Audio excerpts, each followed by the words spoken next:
Ambassador Minotaur Park walked through the massive doors of the Galactic Council chamber on Nexus Prime. The room was so large that it could hold 10 human cities inside it. The walls were made of strange crystal that glowed with soft blue light. She could feel the weight of 1,000 years of galactic history pressing down on her shoulders. 12 different alien species sat in their special seats around the circular chamber. Each species looked completely different from humans. The Vorthak looked like living crystals that sang when they moved. Their bodies were clear and sharp, and they made beautiful ringing sounds when they talked to each other. The Kepler queens were like giant insects with many arms and legs. Their black eyes never blinked, and they made clicking sounds with their mouths that sounded like old typewriters. The Luminari were the strangest of all. They had no solid bodies at all. Instead, they were made of pure light and energy that floated in the air. When they got excited or angry, their light would get brighter and change colors. Right now, they were glowing a soft yellow color, which Minotaur had learned meant they were curious about what would happen next. In the center of it all sat Council Prime Executor Thane. He was 15 feet tall and made of living metal that moved like water. His body changed shape as he talked, sometimes growing taller, sometimes wider. His voice sounded like thunder rolling across the sky, and when he spoke, every other sound in the chamber stopped. Minotaur stood alone in the middle of the chamber floor. She wore a simple blue uniform with the Earth Federation symbol on her chest. Her black hair was pulled back in a neat style, and her dark eyes looked calm and steady. She had been preparing for this moment for 3 years, ever since humanity first met the Galactic Council. The air around her buzzed with translation fields that would change her words into every alien language at the same time. She could feel the energy of the machines working, making tiny electric feelings on her skin. It reminded her that she was very far from home and surrounded by beings that could destroy her planet with a single command. Thane's metal body grew brighter as he began to speak. His words echoed through the chamber like a judge reading a death sentence. Human representative, your species has broken 17 galactic laws. You have built colonies on worlds beyond your home system. You have refused to follow the proper rules that keep peace in our galaxy. Minotaur listened without moving. She kept her hands behind her back, the way her teachers had taught her in diplomat school. Around the chamber, holographic pictures appeared in the air, showing human settlements on 6 different worlds. Each picture showed happy human families living in new homes under alien suns. To the Council, these were crimes. To Minotaur, they were proof that humanity was growing and learning. The truth was that humanity had never agreed to stay in just one star system. The Council had made these rules without asking humans what they wanted. They expected every new species to simply obey, the way all the others had done for thousands of years. They had never met a species like humans before. The Council offers you one last chance, Thane continued, his voice getting louder and more threatening. All humans must return to Earth immediately. You must stop building new colonies. You must let our peacekeeping forces take control of your military and your government. If you agree to this, we will let your species continue to exist. The chamber became completely quiet. Even the soft humming of the life support machines seemed to stop. Every alien eye, sensor, and strange body part turned to look at the small human woman standing in the center of the room. The weight of their attention felt like standing under a mountain that might fall on her at any moment. Minotaur knew that this was the most important moment in human history. Every person on Earth, every human colony in space, every human child not yet born, their futures all depended on what she said next. The Council expected her to be afraid. They expected her to beg for mercy or ask for more time to think about their offer. Instead, Minotaur smiled. It was not a happy smile or a friendly smile. It was the kind of smile that warriors wore before going into battle, knowing they might not come home but also knowing they were fighting for something worth dying for. Several of the alien species had learned to recognize that particular human expression over the months of failed negotiations, and they did not like what it meant. The United Terran Federation has thought very carefully about the Council's offer, Minotaur said. Her voice was clear and strong, carrying easily through the translation network to every corner of the vast chamber. We thank you for your consideration, but we must respectfully decline. The reaction was immediate and explosive. The Vorthak crystals began ringing like breaking glass, creating a sound like 1,000 wind chimes in a hurricane. The Luminaries' energy forms flared bright red and orange with anger, filling their section of the chamber with angry light. The Draknari war leader Korath, a massive creature covered in scales and spikes, let out a roar that shook the crystal walls. But the most frightening reaction came from Thane himself. The metal being's body grew brighter and brighter until it was hard to look at him directly. His voice, when it came, sounded like the end of the world. Then humanity has chosen to die. Your species will be removed from the galaxy. This is final. Minotaur bowed politely, the way her grandmother had taught her to show respect even to enemies. She turned and began walking toward the exit, her footsteps echoing in the suddenly quiet chamber. Each step sounded loud in the silence, like a countdown to war. As she reached the massive doors, Minotaur stopped and turned back one last time. Council Prime Executor Thane, there is something important you should understand about humans. What is that? Thane's voice could have melted steel. We never make choices we cannot live with, Minotaur replied, and walked out into the galaxy that would soon learn what those words really meant. 3 years before Ambassador Minotaur Park stood before the Galactic Council, Captain Jinwoo Lee was having the worst day of his life. He was commanding a small exploration ship called the Discovery, far from Earth in a star system that humans had never seen before. His job was simple: make maps of new solar systems and look for planets where humans might be able to live someday. Jinwoo was drinking his morning coffee and reading reports from his science team when everything changed forever. The ship's alarm started screaming, and red lights flashed all over the bridge. His communications officer, a young woman named Lisa Chen, turned to him with wide, frightened eyes. "Captain, something huge just appeared on our sensors," she said, her voice shaking. It's bigger than anything we've ever seen." Jinwoo looked at the main screen and felt his coffee cup slip from his hands. Outside their small ship, a massive alien vessel had appeared from nowhere. The ship was so large that the Discovery could have fit inside it 50 times over. It was shaped like a giant spear made of black metal and glowing purple lights. Strange symbols covered its surface, and energy fields danced around its edges like lightning trapped in glass. "This is the Council Dreadnought Eternal Justice," a voice said through their radio. The voice sounded like it came from a machine, but there was something alive and dangerous behind it. "Unknown vessel, you have entered restricted space. Prepare to be boarded for inspection." Jinwoo had never been more scared in his life, but he was also curious. This was humanity's first contact with alien life, and he knew that how he handled this moment might determine the future of his entire species. He ordered his crew to stay calm and do exactly what the aliens wanted. What happened next changed everything humans thought they knew about the galaxy. The aliens, who called themselves the Galactic Council, explained that they controlled most of the known universe. They had rules that every species had to follow. New species like humans had 3 choices: submit and become part of their empire, be absorbed and lose their independence completely, or be destroyed. Most species chose to submit within a few hours of meeting the council. They were so scared of the massive alien ships and advanced weapons that they gave up their freedom immediately. But Captain Jinwoo Lee did something different. He told the aliens that humans would need time to think about such an important decision. The aliens were surprised. No species had ever asked for time before. They agreed to wait, but they made it clear that humanity had only a limited amount of time to decide. Then they left, disappearing as suddenly as they had appeared. Now, 3 years later, Admiral So-young Kim stood in a secret meeting room deep inside Lunar Station, which orbited Earth's moon.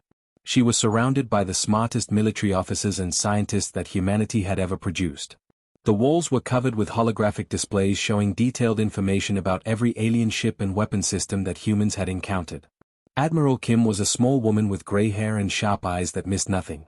She had spent the last 3 years studying every piece of information about the Galactic Council that humans could find. What she had discovered would have surprised the aliens very much if they had known about it. "The Council made a big mistake," Admiral Kim told her officers, pointing to images of alien ships on the wall. "They looked at our weapons and ships and decided we were primitive and weak. They saw that we used bullets and missiles instead of energy beams, and they thought we didn't know how to build better weapons." Commander Daehyun Choi, her intelligence specialist, activated more displays showing battle records from across the galaxy. "We've studied every major battle the Council has fought for the past 1,000 years, he said. "They always fight the same way. Energy shields protect their ships, plasma weapons burn through enemy armor, and gravity devices crush anything that gets too close. It's worked for them for so long that they can't imagine any other way to fight." Dr. Haijin Nam, the Federation's best expert on alien technology, nodded in agreement. Every species they've met before developed along the same technological path. Energy-based weapons became the standard because they seemed more efficient than physical weapons like bullets and missiles. Admiral Kim smiled, but it was not a pleasant smile. But they never met a species that chose a different path on purpose. The truth was something that would have shocked the Galactic Council. Humans were not too primitive to build energy shields and plasma weapons. In fact, human scientists had captured pieces of Council technology during that first meeting 3 years ago. They had studied it carefully and figured out how to build their own versions within just a few months. But instead of copying alien technology, human engineers had asked a different question. What if they built weapons that were specifically designed to destroy energy-based defenses? What if they created ships that could survive energy weapon attacks and hit back with something the aliens had never seen before? The result was the most dangerous military force the galaxy had ever seen, but the Council had no idea what was coming. They expected humans to fight like every other species they had conquered, with energy shields and plasma weapons that they knew how to defeat. Captain Yoon Seo Park, the Admiral's strategic planning officer, brought up new images showing the defenses around Earth's solar system. What the displays showed would have terrified any Council member who saw them. The entire solar system had been turned into a giant fortress, filled with weapons that the aliens had never encountered before. The Council thinks we'll fight like everyone else they've beaten, Captain Park said. They have no idea that we've been preparing something completely different. They're about to learn that humans don't always do things the expected way. Admiral Kim looked around the room at her officers. These people represented the best of humanity, smart, brave, and creative. They had spent 3 years preparing for this moment, and now they were ready. The aliens are coming to destroy us because we refuse to surrender, she said. But they don't understand what they're really facing. We're going to show them that sometimes the old ways are better than the new ways, and that humans never give up without a fight. War Leader Korath stood on the command bridge of his massive warship called the Worldbreaker. He was a Draknari, which meant he looked like a giant lizard that walked on 2 legs. His scales were dark green and covered with old battle scars that told the story of 100 victories. His yellow eyes glowed with excitement as he watched the human solar system get closer and closer on his viewing screens. Behind his flagship, 200 of the most powerful warships in the galaxy flew in perfect formation. Each ship represented a different alien species that belonged to the Galactic Council. There were crystal ships from the Vorthak that sang as they moved through space. There were energy-based vessels from the Luminari that looked like flying stars. There were bioships from the Zephyrians that were actually alive and could heal themselves when damaged. Korath had been chosen to lead this mission because he had never lost a battle. In his 50 years of military service, he had conquered 37 different worlds for the Council. He was known throughout the galaxy as the warrior who could crush any rebellion before it really started. The Council had sent him to deal with the humans because they wanted this problem solved quickly and completely. War Leader, called out Vextai, a young Draknari warrior who operated the ship's sensors. I can see human ships now. There are about 50 of them positioned around their 4th planet. Korath looked at the tactical display with the interest of a professional soldier. The human ships looked strange compared to what he was used to seeing. Instead of the smooth, curved designs that most civilized species preferred, human ships were angular and blocky. They looked like flying metal boxes covered with thick armor plating. Where other species used elegant energy shields that shimmered like soap bubbles around their ships, humans seemed to rely on crude physical armor. Primitive design, Korath said to his officers, shaking his massive head. But there are enough of them that they might provide some entertainment before we finish them off. What War Leader Korath did not know was that Admiral So-Young Kim was watching his every move from a secret command center buried deep inside Ceres Station, hidden in the asteroid belt. The station looked like just another space rock from the outside, but inside it was the most advanced military facility humans had ever built. Admiral Kim stood in front of a wall of screens that showed her everything happening in the solar system. Every Council ship had been tracked and studied since the moment they entered the outer edge of human space. Her officers had been plotting the exact position, speed, and weapon capabilities of every enemy vessel for hours. All defensive positions report ready for battle, announced Commander Daehyun Choi from his position at the communication station. Around the entire solar system, weapons that the Council had never seen before were powering up and getting ready to fire. Hidden inside asteroids, humans had built railguns the size of skyscrapers. Missile batteries with enough firepower to destroy planets were coming online. Fusion-powered engines were preparing to accelerate chunks of metal and rock to speeds that would make them deadlier than any weapon the galaxy had ever seen. Back on the Worldbreaker, young Vextai suddenly looked up from his sensor station with confusion and growing fear. War Leader, I am detecting massive energy readings throughout this system. The asteroids, they are starting to move. Korath turned to look at his sensor operator with annoyance. What do you mean, moving? Asteroids do not move unless something pushes them. Sir, that is exactly what I mean, Vextai said, his voice getting higher with panic. something is pushing them. They are accelerating toward us at incredible speeds. Before Korath could fully understand what was happening, the Sol system revealed its true nature. What the Council fleet had assumed were simple mining operations were actually part of the largest military fortress network ever constructed by any species. Asteroids that had been hollowed out and fitted with fusion drives began accelerating toward the Council ships. These chunks of rock and metal, some as large as small moons, reached speeds that were significant fractions of the speed of light. The elegant energy shields that had protected galactic civilizations for thousands of years were completely useless against chunks of nickel and iron moving at such incredible velocities. The first wave of kinetic strikes tore through the Council formation like bullets fired through tissue paper. Ships that had survived battles against plasma cannons and gravity weapons were instantly destroyed by simple rocks moving very, very fast. This is impossible. Korath roared as his flagship was hit by a barrage of railgun fire from hidden human weapons. The Worldbreaker's energy barriers, which had never failed before in any battle, flickered and died under the sustained attack of physical projectiles. The ship's hull began to crack and break apart as more and more kinetic rounds punched through its armor. Captain Jinwoo Lee, the same officer who had first met the aliens 3 years earlier, now commanded a human heavy cruiser called the Sol. He watched the destruction of the Council fleet from his bridge with grim satisfaction, but no joy.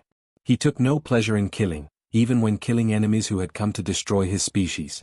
Target their command ships first, he ordered his weapons officers. Make sure their leaders understand what is happening to them before they die. They need to know that this is not luck or accident. This is human military planning. The battle that the Council had expected to last days was over in just 6 hours. What had been planned as the largest police action in galactic history became the greatest military disaster in the Council's records. Of the 200 ships that had entered the Sol system with such confidence, fewer than 12 managed to escape and carry word of humanity's capabilities back to the core worlds. On Ceres Station, Admiral Kim received the final casualty reports from the battle. Human losses were almost nothing. 3 ships had been damaged but not destroyed, and 4 to 7 human soldiers had been wounded or killed. Council losses were complete and total. Their entire expeditionary force had been annihilated. Admiral Kim looked at the numbers for a long moment, then turned to her communications officer. "Send a message to the Galactic Council," she ordered, her voice calm but carrying a message that would echo across the galaxy. "Tell them that was just our warning shot." The emergency meeting of the Galactic Council began just hours after the terrible news arrived from the Sol system. Council Prime Executive Thane stood in the center of the great crystal chamber, his metallic body glowing brighter than anyone had ever seen before. His anger was so intense that the air around him crackled with electrical energy, and several of the more sensitive alien species had to shield themselves from the heat he was giving off. Around the chamber, representatives from every major species in the galaxy sat in stunned silence. The Vorthak crystals had stopped their musical humming completely. The luminary energy beings flickered with colors that meant fear and confusion. Even the proud Draknari warriors looked shaken by what they had heard from the few survivors who had escaped from the human solar system. "The humans have done something that has never happened before in the history of our galaxy," Thane announced, his voice echoing through the chamber like thunder during a storm. "They have completely destroyed a Council peacekeeping force. 200 of our finest ships, gone in a single day. This cannot be allowed to stand." Thane's metallic form grew even taller as his rage increased. "These primitive creatures will be made an example that every species in the galaxy will remember for the next 1,000 years. Every civilization will know what happens when you refuse to obey the natural order of things." The other Council members nodded in agreement, though many of them still looked frightened. They had ruled the galaxy for so long that they had forgotten what it felt like to lose a battle. The humans had reminded them that even the most powerful empire could be hurt if someone was willing to fight back hard enough. Far away on New Geneva Station, which orbited a planet in human space, Fleet Admiral Minute-Ho Jung watched the Council's emergency meeting through secret spy devices that humans had hidden throughout the galaxy. Admiral Jung was an older man with gray hair and tired eyes, but his mind was as sharp as a sword blade. He had been expecting this reaction from the Council ever since the battle at Sol ended. "They are doing exactly what we thought they would do," Admiral Jung said to his staff officers gathered around him in the intelligence center. "They are angry, and angry people make mistakes." Commander Sojin Han, who was monitoring alien communications from across the galaxy, looked up from her screens with concern. "Sir, they are mobilizing everything they have. We are seeing movement from over 10,000 ships belonging to every species that serves the Council. This is the largest military force that has ever been assembled in recorded galactic history." Admiral Jung nodded calmly, as if this news did not surprise him at all. And they are making the same mistake that got their last fleet destroyed. They think we will sit in our solar system and wait for them to come to us, just like every other species has done when the Council decided to punish them. The truth was that humans had spent the last 3 years studying much more than just alien weapons and ships. They had learned how the entire Council civilization worked.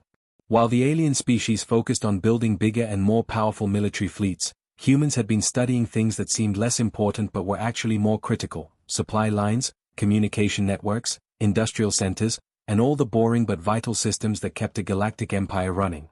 Admiral Jung stood up and addressed the room full of human military commanders. "Operation Liberation begins right now," he announced. "But I want everyone to remember something very important. We are not trying to conquer the galaxy like the Council has done. We are going to free all the species that have been forced to serve the Council against their will for hundreds of years." Across human space, the largest military operation in the history of their species began immediately. But instead of building one massive fleet to fight the Council's huge armada, humans did something completely different. They created hundreds of smaller task forces, each one designed to attack a different target that was critical to keeping the Council's empire working. Captain Yoon Seo Park, who had helped plan the defense of Seoul, now led a strike force toward the Vorthak crystal farms. These were massive installations where the crystal beings grew the special energy crystals that powered half of the Council's technology. If these farms were destroyed, thousands of Council ships would lose power and become helpless. Commander Daehyun Choi took a different kind of mission. Instead of attacking military targets, he led teams to planets where alien species were being forced to work as slaves for the Council. His job was to tell these enslaved peoples that humans were there to help them become free, not to make them serve new masters. Captain Jinwoo Lee, the same officer who had first met the aliens 3 years ago, was given perhaps the most important mission of all. He led an attack on the Council's Central Military Academy, the place where they trained all their future officers and generals. If this academy was destroyed, the Council would have no way to replace their military leaders for many years to come. The results were more dramatic than even the humans had hoped for. Within just a few weeks, the entire galaxy was in chaos. The Great Council fleet that was supposed to destroy humanity found itself stranded without fuel, spare parts, or even reliable communication with their home worlds. Supply ships stopped arriving. Orders from headquarters became confused and contradictory. Entire star systems that had served the Council for centuries suddenly declared their independence when human liberation forces arrived. The most surprising thing was that many species welcomed the humans as heroes rather than conquerors. Civilizations that had been forced to serve the Council for hundreds of years finally saw a chance to be free, and they took it eagerly. The humans kept their promise. They did not try to rule these liberated worlds, but instead helped them govern themselves. The war that the Council had expected to last for months, maybe even years, was effectively over in just 6 weeks. The great galactic empire that had ruled for 1,000 years was falling apart, and it was happening faster than anyone could have imagined. The age of the Council was ending, and a new age of freedom was beginning. 6 months had passed since the Galactic Council had first demanded that humanity surrender or die. Now, Ambassador Minotaur Park stood once again in the Great Crystal Chamber on Nexus Prime, but everything had changed. The chamber that had once been filled with the arrogant voices of alien rulers was now quiet and sad, like a funeral home where everyone spoke in whispers. This time, Minotaur was not alone. Behind her stood representatives from 47 different alien species, beings who had been slaves under Council rule for hundreds of years until humans had shown them that it was possible to fight back and win. There were small, furry creatures from the Outer Rim who had been forced to mine dangerous crystals. There were tall, plant-like beings who had been made to grow food for Council worlds while their own people starved. There were even some former Council soldiers who had switched sides when they realized they were fighting for the wrong cause. The once mighty Galactic Council had been reduced to almost nothing. Where they had once controlled thousands of star systems, they now held only a handful of core worlds around their home planets. Their great fleets were gone, destroyed or captured. Their authority over the galaxy had been completely shattered by 6 weeks of the fastest military campaign in galactic history. Council Prime Executor Thane sat in his great chair at the center of the chamber, but he looked nothing like the powerful ruler who had threatened humanity just months before. His metallic body was dim and gray, like a light that was slowly going out. His voice, which had once thundered with the authority of 1,000 conquered worlds, was now barely louder than a whisper. The Galactic Council formally surrenders all territorial claims and military authority, Thane said, each word seeming to cause him physical pain. We request terms for peace. The chamber was completely silent except for the soft humming of the life support systems. Representatives from species that had feared the Council for centuries could hardly believe what they were hearing. The great empire that had seemed invincible was now begging for mercy from the humans they had once planned to destroy. Minotaur stepped forward, her footsteps echoing in the vast chamber. But when she spoke, her voice did not carry the tone of a conqueror speaking to defeated enemies. Instead, she spoke with the warmth and respect of someone addressing equals. "The United Terran Federation accepts your surrender," she said clearly. "However, we want to make something very clear. We have no interest in replacing your tyranny with our own. We did not fight this war to become the new rulers of the galaxy." She turned and gestured to the diverse group of beings standing behind her.